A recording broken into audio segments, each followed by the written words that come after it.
Araw-araw dumadaan ako sa footbridge na ito. Pinagawa raw ni Mayor to para mapadali ang pagtawid ng mga tao sa kabilang bahagi. Ilang milyong piso kaya ang ginugol para mapatayo ito?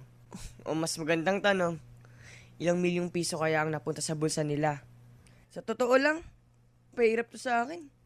Mas maganda pang makipagpatintero na lang sa masasakyan dyan sa baba. Mas madali pa dahil ilang minuto lang, nandun ka na. Ayan, nadyan na naman si Pulubi. Sus! Araw-araw naman siya nandyan. Nasaan kaya ang mga anak niya? O nung kabataan niya dapat nag-aaral siya para hindi siya naging ganyan. Minsan, naisip kong pulubi pa talaga ang mga to o sindikato ang ginagamit ng ilang ganid ng mga tao. Nakakabwisit rin tong mga tanod na to. Kunway mga nagbabantay pero ang totoo, naghihintay kung sinong makokotongan. Ayun na nga! Nanita ng naninigarilyo. Hay! Makababa na nga. Basta ako, wala akong pakialam sa kanila. Mabubuhay ako na ayon sa aking kagustuhan. Mag-aaral ako at gagawin kong gusto ko. Dumaan man ako dito araw-araw. Wala naman mangyayari kahit magbigay ako ng limos sa kanila. Bahala sila sa mga buhay nila. Mga baliw at mapanamantala. Di ako matutulad sa kanila. Subalit, nagkamali pala ako.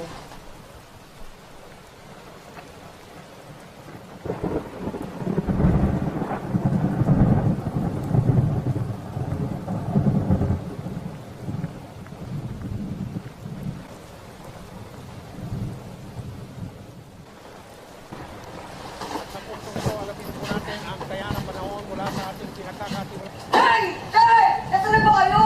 Pumasok na yung baka sa bahay! Pumunta tayo sa evacuation center!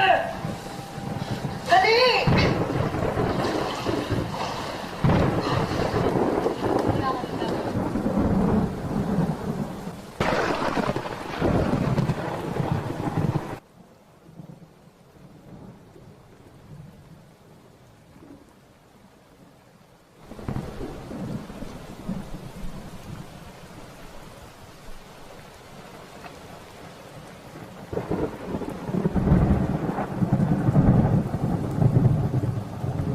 Ibang taong to, nakakangiti pa rin.